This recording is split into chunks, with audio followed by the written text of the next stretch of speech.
Ndawaramukije bakozi ba FBTV Femido Jaba Burundi TV nizere yuko mumeze neza naje mumeze neza cyane nayo ndabakumbuye uno munsi rero kuri mikoro ko musanzwe mubizi ni Kersi Daxine irishura la no stress la no beef again mwenye kipaji onyita ukushaka Tibega na munsi rero kumenga uji ibintu bimeze fresh sana utuzaniye ibiki ko twari tunagukumbuye na munsi rero ndabwiye ko nabazaniye umutumire nkuko musanzwe mubizi twa turi mu kiganiro Abaririmvyi Tuduzanye na munsi rero nabazaniye umutumire aho tuzakuganira ibintu bitandukanye nabicishije rero amajambo reka tumwakire kugira ngo atangure aturamutsa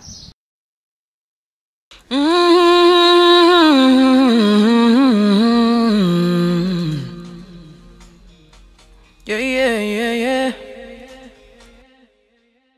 Hii ni FBTV iri ku kivi c'Uburundi. FBTV FBTV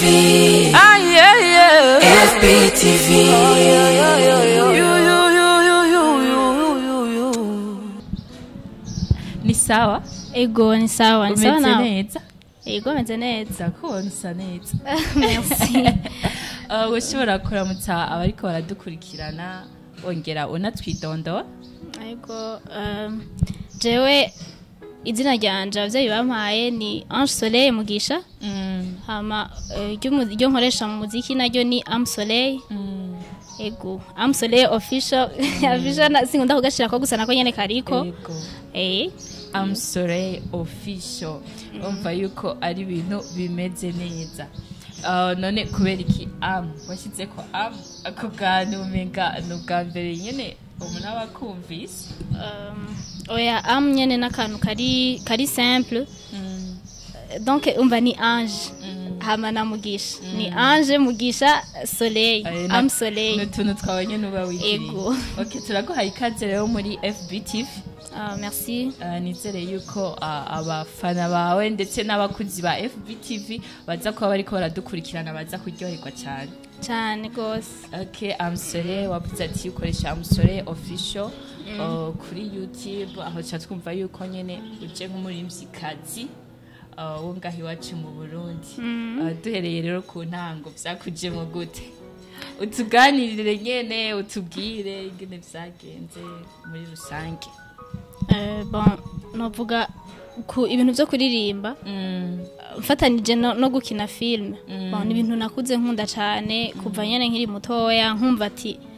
bon ni naronka basi occasion ndashobora kubikora nyene nk'umwuga nkumva nyene ni ibintu nkunda biri muri jewe donc byanjemo kuva nkiri muto cyane ariko ko yanari fise abantu nyene ndabirako nkabo twabana navuga nka Clementine Kavy sinzi ko muzi ego twamatswa mu mafilm turajye nyene niwe basi twarabana yaca binshiramo nanje nsanga nabikunze gose nyene donc nico gituma nyene nubu ndabirimo aba ni sabati nico gituma nubu ndabirimo none hagati ya filme no kuririmba ni giki wumva nyene kiriko kirakuzamwe cyane navuga ico natanguye ni gukina film ndakina no kuririmba urabikunda ego kuririmba ndabikunda cyane gusa ico natanguye avant ni film ariko ubu ivyo ndiko ndakora cyane ni kuririmba okay difatiye abanyene ku kuririmba dusanzwe tuzi yuko abigeme atari ubunyene turiko turatera imbere kenshi turatinya kuja imbere y'abantu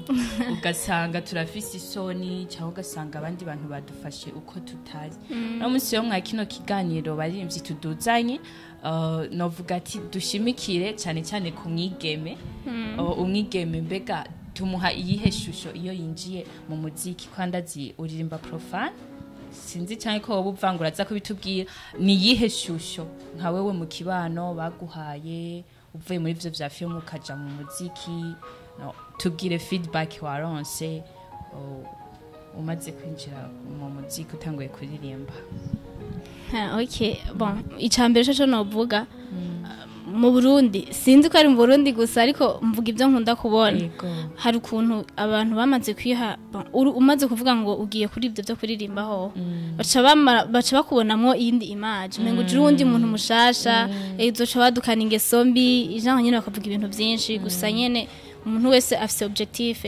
nimba ngiye mu muziki ndafise objectif yatumye njayo sikuvuga ngo nuko ngiye ngo kubera ko ngo ryoherwe gutese bakubone size ngo twiyerekane ngo batubone oya umuntu wese afise ibintu akunda muri we arabona avantage ashobora kuronka mu gihe abyitwayemwe neza yego nico nashaka kuvuga ahubwo nuko abantu bokura mu mutwe yuko umuntu wese akina filme genre rigeze ngo abastar ngo nabantu nyene ngo badafise bavuga imico oya sinibaza ko ari uko uvuga ati ajewe nkomwigeme ndafise ico nagiye kurondera kandi urifuza no kugera kure ukabona iterambere cyane gose biciye muri uwo muziki nyene okay rero ntitwicisha abajamba abantu ndashaka uturirimbire indirimbo kugira ngo tubadaye turyoherwa nyene twumve amusore nitwagenda kuri YouTube nituze tuvuge kumbe n'urya nyene bazanye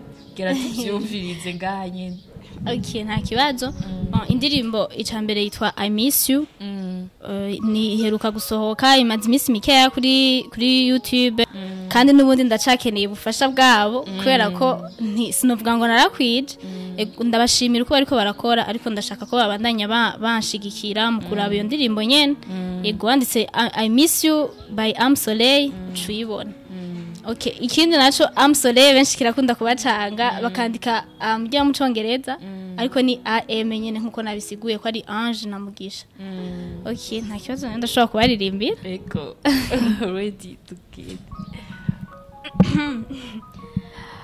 kuva umunsi ugenda ntibikinyorohera buri saha n'isegonda ni wowe niyumvira namaze konda byambanye amayobera nibutse ubwo wankunda nuzura amarira ton absence me rend fou loin de toi j'ai trop de dégoût je n'arrive plus à tenir debout. S'il te plaît, rentrez vite chez nous. Ton absence me rend fou. Loin de toi, j'ai trop de dégoût. Je n'arrive plus à tenir debout. S'il te plaît, rentrez vite chez nous. Nakubesha I'm so lonely. Kukumva ntibimagije. I'm missing your body. I miss everything. Akaboko kukandi. Inambuko kuindi.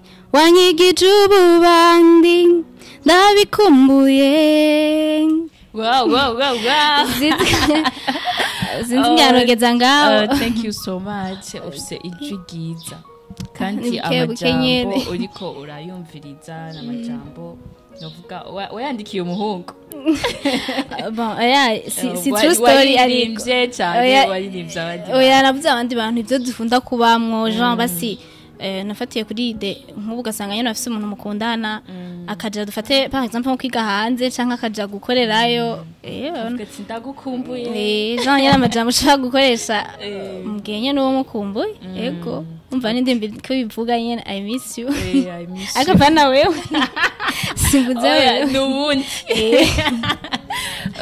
okay dufatiye nyene I miss you nage ku rubuga rwawe rwa YouTube sanzwe ukoresha ndabona ufise ko indirimbo zibiri I miss you yafise amashusho n'iyindi ndirimbo ndakurabure nta ifise lyrics turiko turaraba hagati y'izo ndirimbo zibiri tubona umenga waranyarukije imwe kwa wasoya heze amezi 3 yindi naho haheze amezi 3 ndakurabure uyisohoye I miss you nayo uyisohoye haheze imisi 12 mbega uko kuntu zigenda zirakurikirana twitege yuko ariko uzoguma uduhereza ibikorwa nyene canke mu gihe ariho ugitangura kwa nabanye n'uyu mwaka nyene wa 2024 mu gihe ariho ugitangura urafise urutonde uzozuragira ko canke nyene twitege uzoguma uduha ico novuga ibikorwa byozo birahari birahari gusa umwanya n'umwanya nyene ndashobora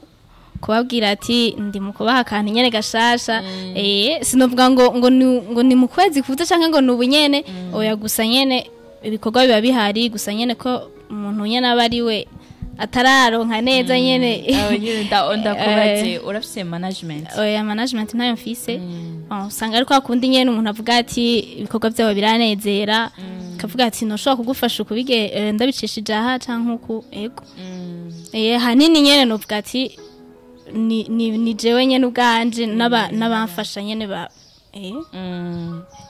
ni sawa. Ndumva yuko urumva yuko nta management afise, twese turahamagariwe kugenda tukagufasha. Kwangiye nkaraba n'indirimbo yawe ubu mfashije cyane ubu ndagufashije, uwundi nawe akagenda, umva tubwirane, mugenzi wawe abwira uwundi, mugenzi wawe abwira uwundi mugenzi wiwe, hama ibikorwa vya amsoye bishobore kugera kure, tugume turonka abigeme benshi cyane bazi gukora. Mbega nko ngaha mu Burundi wacu nuhe mwigeme fatiye kumwigeme nyene ko turi kumwe nawe we umwigeme ubona ati ibikorwa vyiwe biranyinspira birampa inspiration nkuko ninde? Bon mfatiye ku kuntu basi abarundi bakora ndetse no kumukunda byose ubishiremo. Ego ahanini abakobwa b'abarundi bose jewe ndumva ko basi barangyohera nyene, ndakunda ibikorwa byabo, sinovuga ngo ni naka ngo ndabirako canke iki, oya bose nyene ndumva ko basi ndabakunda vraiment ko nyene bubone ko bari ivyo barimwo babizi. Ego sinovuga ngo ni naka vraiment bose nyene ndabakunda, bawe haba Natasha Monia Flair bose vraiment abanya Ice bose urumva yuko batubera icitegererezo, kandi nawe we ndazi harabo mu misi uzo buri kurabera icitegererezo. Kurazi abantu umwe wese abafise mukuru wiwe nundi afise mutoya wiwe, mugenda murarutana nkuko nyene gushika babarebere ko akarorero. Sinzere uko hari ico wobwira bafana bawe ndetse n'abakozi ba FBTV kugira dusozere. Ego nk'ico nobwira, reka mpere ku bakunzi ba FBTV ko yako niyo tuko turakorerako, abariko baradukurikirana nyene tubashimire, nabo nyene ndabatumirira kukurikirana ibikorwa vyanje ko hariho nk'abo usanga bambonye uno munsi batari banzi. Ego bavyumvise izina ni Amsoleil, ugiye kuri YouTube urambona, kuri Facebook, kuri TikTok, IG zose ndazikoresha. Ego bakurikirana nyene ibikorwa vyanje, ndabatumira cyane kuraba iyo ndirimbo nyene I Miss You, iracari nshasha kandi ndashaka nyene yuko imenyekana, bayirabe bayiha abandi kugira ngo nyene nanje mu misi iza nyene na cyane hama ku bafana banje nabo barabizi nyene ndabashimira nkuko n'abandi ko ndabashimira, babandanye banshigikira muri ibi na biriya nkuko babigenza nyene. Ego hama yene tubandanye turyoherwa, nanje ndabaha ibikorwa banezerwa na cyane babandanye baryoherwa, uduha ibikorwa bimeze neza. Kino kiganiro rero Abaririmvyi Tuduzanye, ibiganiro nk'ibi sinzi ko si henshi ukunda kubisanga. Ibiganiro ushobora gutumira ubuntu ukabona ati arafise impano, reka ndamubwira aze dukorane, si henshi ubisanga. Rero navuga ati umuntu yiyumviriye gushinga kino kiganiro n'umuririmbyi umugenzi wanyu amaze kugera ku rundi rwego, akabona ati uriya muntu ari hariya ugwaruka arafise nawe kwerekana impano yiwe. Sinzi nawe ko hari icyo wogira icyo umubwiye, kubera yuko turi muri kiganiro Abaririmvyi Tuduzanye, urumva nyene ni kwa kuduzanya, uri mutonya tukaduga mpaka tugafashanya nyene muri gwa rukundo. Sinzi yo ko ari nakajambo mubwira ko hari karagukurikirana. Ego akajambo ko kwemva aragakwiye ntegeza kukavuga kubera ko ndashimira cyane abaririmbyi baba bari bamaze gushika hejuru, bakibuka batoyi babo bakiduga. Ego hari benshi babikora, nk'uwo urumva yarumviriye ikintu kiboneka. Ego ndamushimire nawe nyene abandanya agira uwo mutima wo gufasha abandi, biciye mu umuntu wese afasha umuntu uko abishoboye. Ego nawe nyene tumushimire nyene abandanye afasha abandi, twizere ko nawe uzofasha abandi. Ego gutera imbere. Ego vraiment je ndavyumva mo nyene ko nanje ngeze aho nigeza no abandi vraiment no bafasha. Kanza no burafasha nyene umuntu afasha rega ko umuntu wese abifasha uko ashoboye nyene. N'umuntu aguhaye kujya umuntu aguha link akakubwira ati oshobora kunshira kuri statut nawe ubumufashije canke ukayiha abandi bantu ukamushira muri groupe burimwo. Yego nivyo n'ibintu bufashije umuntu. Okay, urakoze cyane Amsoleil, nizere yuko nitwongera kugutumira mu kiganiro cacu uzoshobora kutwitaho. Nta kibazo. Turagushimiye cyane ku mwanya wawe waduhaye, ko si benshi bakunda gutanga umwanya wabo wigoye, urareka ivyo urimwo uravuga ati reka ngende hariya dushobore gufashanya tuganire nkuko twari ko turabivuga. nanje kandi abashimire twakoranye neza mwanyakiriye neza ego hano haratesa nyene twakoranye neza muri rusange nyene. Okay, murakoze cyane bakunzi ba FBTV nkuko mwabibonye kuri kamera twari kumwe na Amsoreye mushobore kugenda kumuha subscribe, like, share and comment ku rubuga rwiwe rwa YouTube aho yitwa Amsoreye, hariko indirimbo shasha yitwa I Miss You, indirimbo iryoshe cyane itesa cyane ndabibatuye umuntu ataza kuyiraba ngo ayiture umukunzi wiwe cyangwa ngo ayiture umuntu wese akumbuye aza kuba ahomvye kubera ifise amajambo akomeye cyane. Ndabibutsa yuko rero ntarije nka inyuma ya kamera tukaba twari kumwe na Oli Pro niwe yadufashije kugira ngo ano masanamu ashobore kumera neza kuri micro ni jewe nkuko musanzwe mubizi Kersi Star Girl no stress no beef again mwenye kipaji onyita ukushaka. Ciao ciao, tuzosubira mu bindi biganiro.